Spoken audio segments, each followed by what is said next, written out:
الرجس وطهرهم تطهيرا. اللهم صل على محمد وآله ولعنة الله على أعدائهم أجمعين من الآن إلى يوم الدين. أما بعد فقد قال علي عليه السلام إن أولى الناس بالأنبياء أعلمهم بما جاءوا به ثم تلا إن أولى الناس بإبراهيم على الذين اتبعوه وهذا النبي والذين آمنوا. صلوات بھیجے محمد. اللهم صل على محمد وآله محمد. بزرگان محترم و دوستان عزیز، اسلام اور عزاداری قرآن و نہج البلاغہ کے موضوع پر بسم اللہ. ایک سلسلہ گفتگو آپ حضرات کے سامنے جاری ہے. گفتگو کا ذریعہ مولائے کائنات غالب علی کل غالب مطلوب کل طالب حضرت علی ابن ابی طالب علیہ السلام کی زبان مبارک پر جاری ہونے والے وہ الفاظ ہیں جو نہج البلاغہ کی زینت ہیں. بار بار عرض کیا جا رہا ہے کہ نہج البلاغہ مولائے کائنات حضرت علی کی تقریروں اور تحریروں کا وہ مجموعہ ہے جسے سید رضی علیہ الرحمہ نے 400 ہجری کے قریب جمع کیا اور اس مجموعے کا نام نہج البلاغہ رکھا. نہج البلاغہ کا ترجمہ، نہج البلاغہ کا ٹرانسلیشن دنیا کی مختلف زبانوں میں موجود ہے. جس کو بھی دیکھنا ہو وہ دیکھ سکتا ہے کہ جس میں 238 خطبے ہیں، 180 خطوط عہد نامے اور وصیت نامے ہیں اور تقریباً 500 حکیمانہ اقوال ہیں. ماشاءاللہ. انہی حکیمانہ اقوال حکمت کی باتوں میں سے یہ 96 نمبر کا کلمہ حکمت ہے، جہاں مولا علی ارشاد فرما رہے ہیں کہ انبیاء سے زیادہ قریب وہ لوگ ہیں جو ان کی لائی ہوئی باتوں کا زیادہ علم رکھتے ہیں. اور پھر آپ نے قرآن مجید کے سورہ آل عمران کی آیت پڑھی جہاں پروردگار عالم ارشاد فرما رہا ہے کہ ابراہیم سے زیادہ قریب وہ لوگ ہیں جو ان کا اتباع کرتے ہیں اور یہ نبی اور صاحبان ایمان. کل میں آپ حضرات کے سامنے لا الہ الا اللہ کے حوالے سے گفتگو کر رہا تھا کہ سارے نبیوں کا، سارے رسولوں کا یہی پیغام تھا کہ ایک وحدہ لا شریک خدا کے ہونے کا اقرار لیا جائے. یعنی لا الہ الا اللہ، کوئی خدا نہیں ہے سوائے اس وحدہ لا شریک کے. لیکن یہ پیغام اللہ نے ڈائریکٹ نہیں بلکہ اپنے نبیوں کے ذریعے سے، اپنے رسولوں کے ذریعے سے، اپنے منتخب بندوں کے ذریعے سے بھیجا. اور اسی لیے لا الہ الا اللہ پر رکا نہیں جاتا بلکہ محمد الرسول اللہ کہا جاتا ہے. یعنی خالی لا الہ الا اللہ کافی نہیں ہے.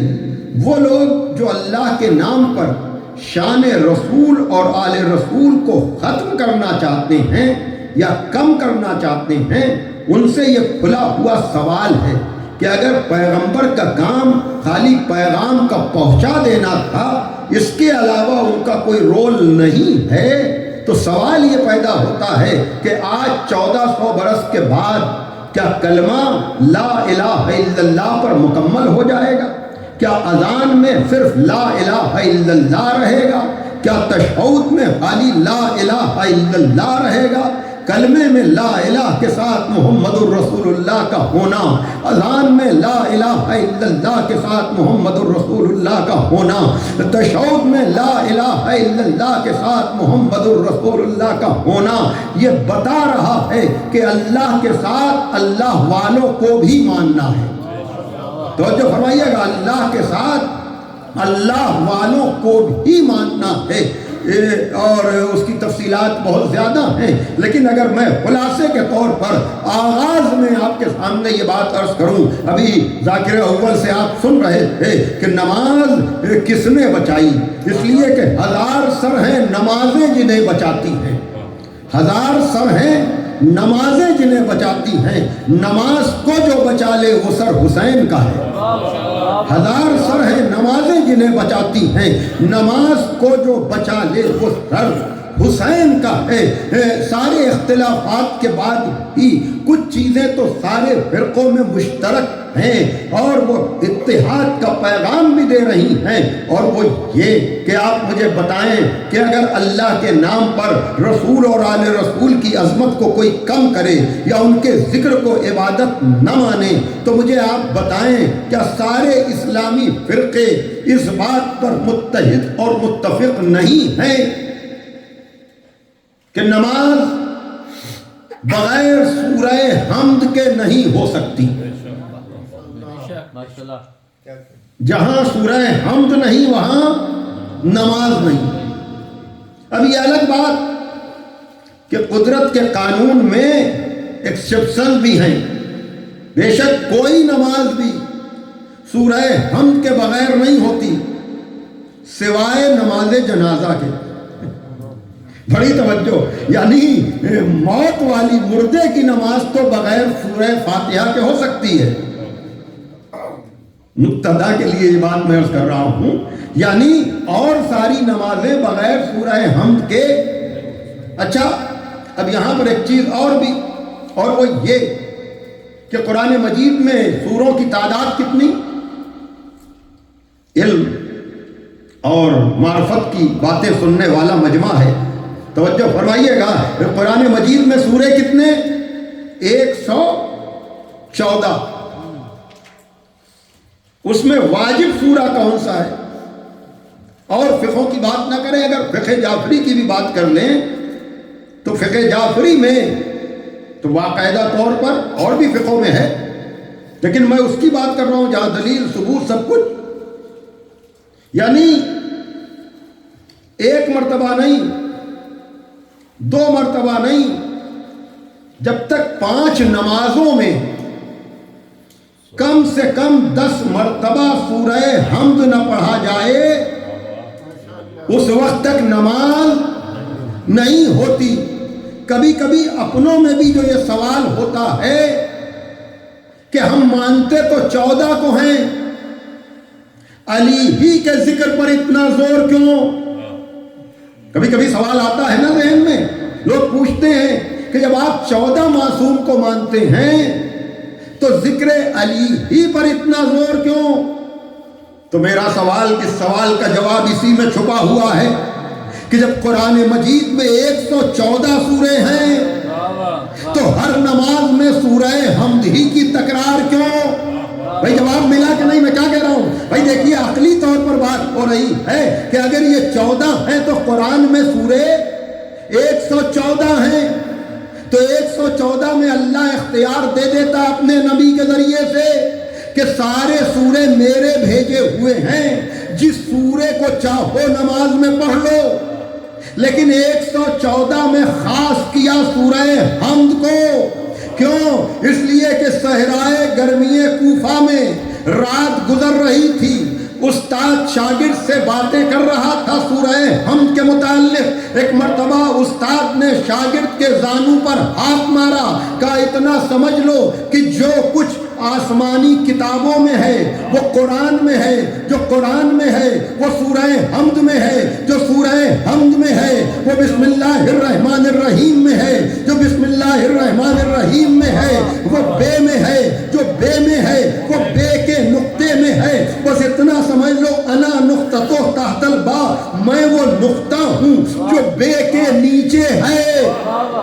تو جس طرح سے ساری آسمانی کتابوں کا خلاصہ سورہ حمد میں ہو جاتا ہے، اسی طرح سے سارے منتخب لوگوں کا خلاصہ علی کی شکل میں ہو جاتا ہے۔ بڑی توجہ ہے محترم، دیکھیے یہ وہ حقیقت ہے، یہ وہ سچائی ہے۔ میں بھی علم ہی پر رکا ہوا ہوں، لیکن ذرا سا آج بات کو اور میں واضح کرنا چاہ رہا ہوں کہ دیکھیے قرآن مجید میں سورہ توحید بھی تو ہے، مختصر سا سورہ ہے، لیکن جب کسی نے پوچھا کہ اللہ کا شجرہ کیا ہے تو قرآن کا جواب آیا کہ وہ نہ کسی سے پیدا ہوا نہ اس نے کسی کو پیدا کیا، وہ تو واحد و یکتا ہے، وہ تو لم یلد ولم یولد ہے۔ تو قرآن میں سورہ توحید بھی ہے، اور سورہ توحید وہ سورہ ہے جس میں اللہ کے علاوہ کسی کا ذکر نہیں ہے۔ سورہ توحید جو ہے جسے قل اللہ بھی کہتے ہیں کہ اس میں اللہ کے علاوہ کسی اور کا تذکرہ نہیں ہے۔ لیکن نماز میں اگر آپ پانچوں نمازوں میں ایک دفعہ بھی سورہ توحید نہ بھی پڑھیں، ریکمینڈڈ ہے، سفارش ہے کہ دوسری رکعت میں اور دونوں رکعتوں میں تم سورہ حمد کے بعد سورہ توحید پڑھ سکتے ہو۔ یہ بالکل سامنے کے مسائل ہیں، میں کوئی دقیق بات نہیں کر رہا ہوں، لیکن سورہ توحید اگر کوئی پانچوں نمازوں میں ایک دفعہ بھی نہ پڑھے تو اس کی نماز پر کوئی فرق نہیں پڑتا۔ لیکن سورہ حمد اگر شروع کی 2 رکعتوں میں نہ پڑھا جائے تو نماز نہیں ہوتی۔ معبود یہ تیرے نام پر لڑنے والے بہت ہیں، تو نماز میں سورہ توحید کو واجب کر دے، سورہ حمد کو واجب نہ کر، اس لیے کہ سورہ حمد ایسا سورہ ہے کہ جو شروع تو ہوتا ہے بسم اللہ الرحمن الرحیم سے، الحمدللہ رب العالمین۔ ترجمہ میں کرے دے رہا ہوں، آپ کے ذہن و دل و دماغ میں ہوگا، لیکن مطلب تک پہنچانے کے لیے کہ شروع کرتا ہوں اللہ کے نام سے جو رحمان اور رحیم ہے۔ تمام تعریفیں اس اللہ کے لیے جو عالمین کا پالنے والا ہے۔ الحمدللہ رب العالمین الرحمن الرحیم۔ کون رب العالمین؟ جو رحمان بھی ہے، رحیم بھی ہے، مالک یوم الدین بھی ہے، یعنی قیامت کے دن کا مالک و مختار وہی ہے۔ ایاک نعبد و ایاک نستعین، ہم تیری عبادت کرتے ہیں اور تجھ سے مدد چاہتے ہیں۔ یہاں تک سورہ رک جاتا تو اللہ اللہ کرنے والوں کو کوئی تو گنجائش ہوتی کہ اللہ کے علاوہ کسی اور کا ذکر عبادت نہیں ہو سکتا، اللہ کے علاوہ کسی کا تصور عبادت نہیں ہو سکتا۔ لیکن سورہ ہم ایاک نعبد و ایاک نستعین پہ رکتا نہیں۔ اہدنا الصراط المستقیم، ہمیں سیدھے راستے کی ہدایت فرماتا رہے یا ہمیں سیدھے راستے پر قائم رکھ۔ اہدنا الصراط المستقیم صراط الذین انعمت علیہم۔ بھائی عجیب آیت ہے، عجیب آیت ہے۔ ان لوگوں کا راستہ کہ جن پر تو نے اپنا انعام نازل کیا۔ یہ ایک اللہ کی عبادت میں لوگ کہاں سے آ گئے؟ بڑی توجہ، میں سورہ ہم پڑھ رہا ہوں، صراط الذین انعمت علیہم، ان لوگوں کا راستہ کہ جن پر تو نے اپنا انعام نازل کیا۔ تو پتہ چلا کہ نماز میں بھی اللہ کے ساتھ جب تک لوگوں کا تذکرہ نہ ہو تو نماز بھی عبادت نہیں بنتی۔ اب بندہ پرور ہمیں آپ بتائیں کہ وہ لوگ ہیں کون جن پر اللہ کا انعام نازل ہوا؟ تو انعام یافتہ وہی تو ہوں گے کہ جو سیدھے راستے پر قائم ہو، انعام یافتہ وہی تو ہوں گے جو جنت کی تلاش میں نہ ہو بلکہ جنت کے سردار ہو۔ صلوات بھیجئے محمد وآل محمد پر۔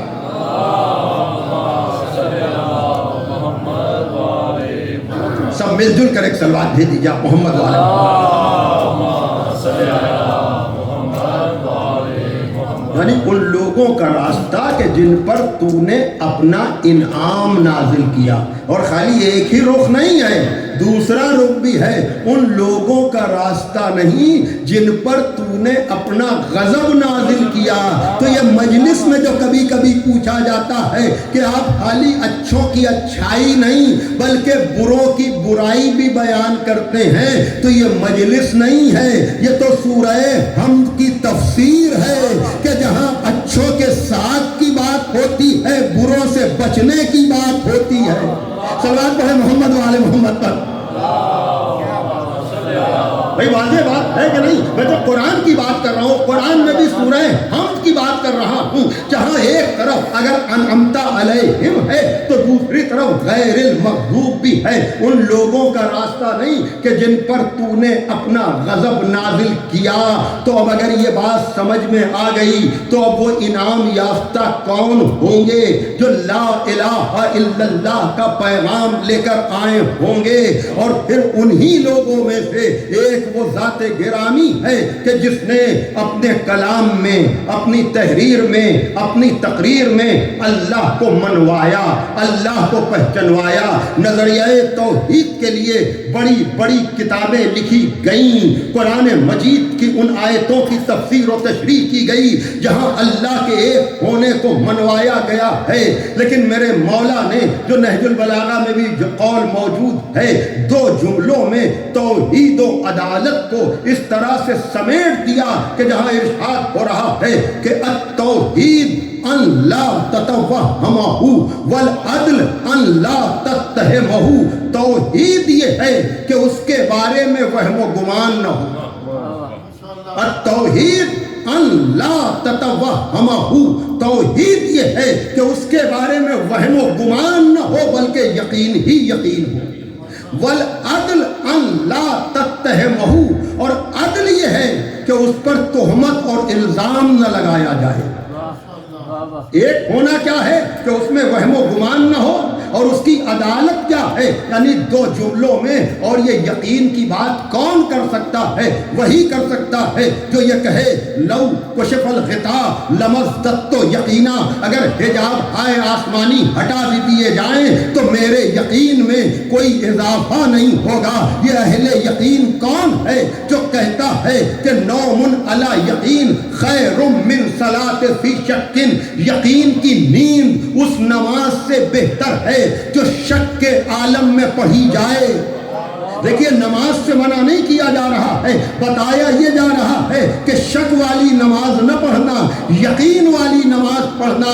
ہاں اگر آپ دیکھیں یقین کی نیند اس شک کی نماز سے بہتر ہے، تو جب ہم نے یہ قول پڑھا کہ اللہ کے بارے میں وہم و گمان نہ ہو بلکہ یقین ہی یقین ہو، اور وہ یقین کی نیند اس نماز سے بہتر ہے جو شک کے عالم میں پڑھی جائے۔ اب میں نے تاریخ کے اور آپ کو الٹا کہ وہ یقین کون ہے جو نیند کے ساتھ ہے، تو پھر ہم جب شب ہجرت تک پہنچے تو ہمیں پتا چلا کہ کچھ لوگ جاگ رہے تھے، کوئی سو رہا تھا، لیکن شک کے عالم میں جاگنے والے اور تھے، یقین کے ساتھ سونے والا اور تھا کہ وہ سو رہا تھا اور خدا کی مرضی کا سودا کر رہا تھا، اور ادھر سودا ہو رہا تھا، ادھر شاعر شعر کہہ رہا تھا کہ جاگنے والے کو محروم دو عالم رکھا، جاگنے والے کو محروم دو عالم رکھا،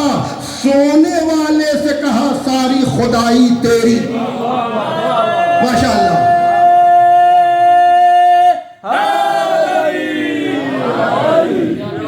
ایک اور سلوات پڑھ دیجیے آپ محمد والے محمد پر۔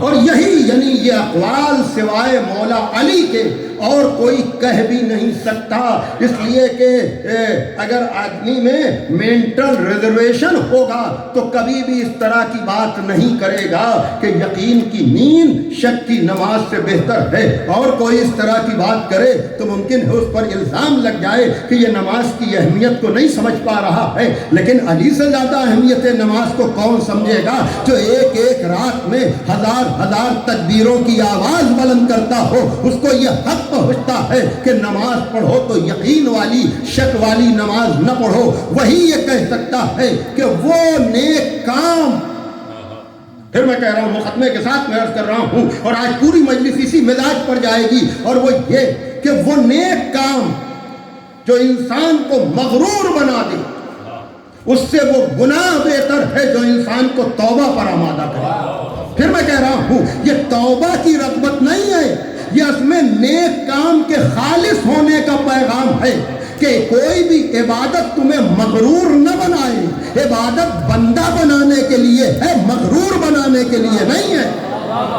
کہ کوئی یہ سوچے کہ میں نے نماز پڑھ لیا تو میں نے بہت بڑا کام کر لیا، میں نے حج کر لیا تو بہت بڑا کام کر لیا. نہیں، عبادت تو اس لیے ہے، اور یہی نہیں کیا کہنا، اس لیے کہ یہ پورا گھرانہ، کل میں نے عرض کیا تھا نا کہ اس گھرانے نے بتایا سب کو لیکن پوچھا کسی سے نہیں. یہی وجہ ہے کہ صدیقہ طاہرہ جناب زہرا صلوات اللہ علیہا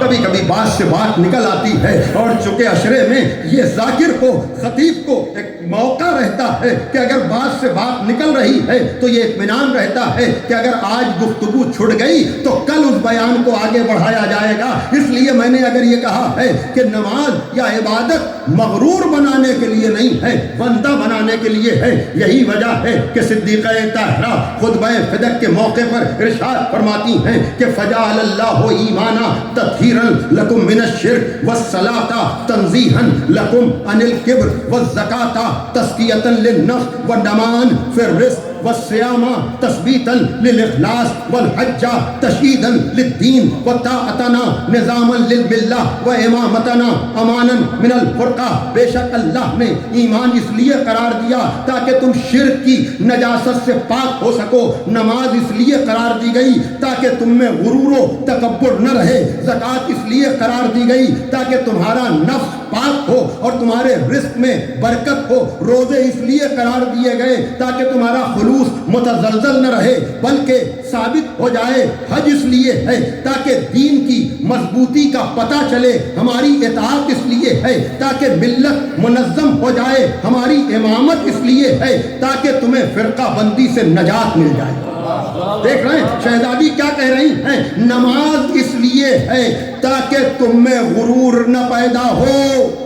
بھائی دیکھیے، نماز بندہ بنانے کے لیے ہے، اور نماز بڑھاپے میں کی جانے والی عبادت نہیں ہے. نماز جوانی سے شروع ہو جانی چاہیے. اس لیے کہ ریٹائرمنٹ کے بعد جب آدمی نماز پڑھنا شروع کرتا ہے نا، 60 برس کے بعد جب نماز پڑھنا شروع کرتا ہے تو وہ پھر اعتراض بھی کرنے لگتا ہے کہ فلاں نماز پڑھنے نہیں آتے، فلاں مسجد میں نظر نہیں آتے، فلاں اس موقع پر نہیں آتے. میں ہمیشہ کہتا ہوں کہ یہ بیچارہ جو شور مچا رہا ہے اسے دوسروں کی نماز کی فکر نہیں ہے. یہ شور اس لیے ہے تاکہ لوگوں کو پتا چل جائے کہ یہ بھی پڑھنے لگے. بھائی توجہ، نماز اہم ترین عبادت ہے، اس لیے کہ نماز کو کبھی ترک نہیں کرنا چاہیے. اور حسینیوں کو، کربلا کا ذکر کرنے والوں کو تو پابند نماز بننا چاہیے. اس لیے کہ حسین ابن علی نے، دیکھیے ہم جیسے طالب علم سے اگر کوئی امامہ سر پہ رکھا ہوا ہے، لباس ہم پہنے ہوئے ہیں، اگر ہمیں کوئی نماز یاد دلائے تو ممکن ہے تھیوریوں پر بل پڑ جائیں کہ تم ہمیں نماز یاد دلا رہے ہو. ہم تو خود نماز کی بات کرتے ہیں، لیکن آل محمد کا انداز تو آپ دیکھیے، کریمانہ انداز تو آپ دیکھیے کہ دوران جنگ ابو سمامہ مولا حسین سے کہتے ہیں کہ فرزند رسول، دل چاہتا ہے کہ جاتے جاتے یہ آخری نماز ہم آپ کے پیچھے پڑھ لیں. یہ نماز کا اول وقت ظہر ہے، لیکن مولود کعبہ کے بیٹے نے ابو سمامہ سے یہ نہیں کہا کہ تم مجھے کیا نماز یاد دلاؤ گے، میں تو خود علی جیسے نمازی کا بیٹا ہوں. لیکن یہ اچھے کام کی تشویق کرنے کا انداز ہے. جیسے ہی ابو سمامہ نے کہا خدا تمہیں نماز گزاروں میں شمار کرے. صلوات ہے محمد والے محمد پر. بڑی توجہ عزیزان محترم. اب ظاہر سی بات ہے کہ شہزادی نے کیا کہا کہ نماز اس لیے تاکہ تم میں غرور و تکبر نہ رہے. اس لیے کہ ہم جیسے جب نماز کی تبلیغ کرتے ہیں نا تو کہتے ہیں نماز بہترین ورزش ہے، اس لیے کہ پیشانی سے لے کر کے پیروں کے انگوٹھے تک استعمال ہوتے ہیں. اس سے اچھی ورزش کون ہوگی؟ اس سے اچھی جو ہے وہ آدمی اپنے بدن کے لیے. لیکن یاد رکھیے گا، اگر نماز خالی کھڑے ہو کر پڑھی جانے والی عبادت ہوتی تب تو آپ کہتے کہ اس سے بہتر کوئی ورزش نہیں. لیکن نماز ایسی عبادت ہے کہ کھڑے ہو کر پڑھ سکتے ہو تو کھڑے ہو کر پڑھو، بیٹھ کر پڑھ سکتے ہو تو بیٹھ کر پڑھو، لیٹ کر پڑھ سکتے ہو تو لیٹ کر پڑھو، اشاروں سے پڑھ سکتے ہو تو اشاروں سے پڑھو. اس لیے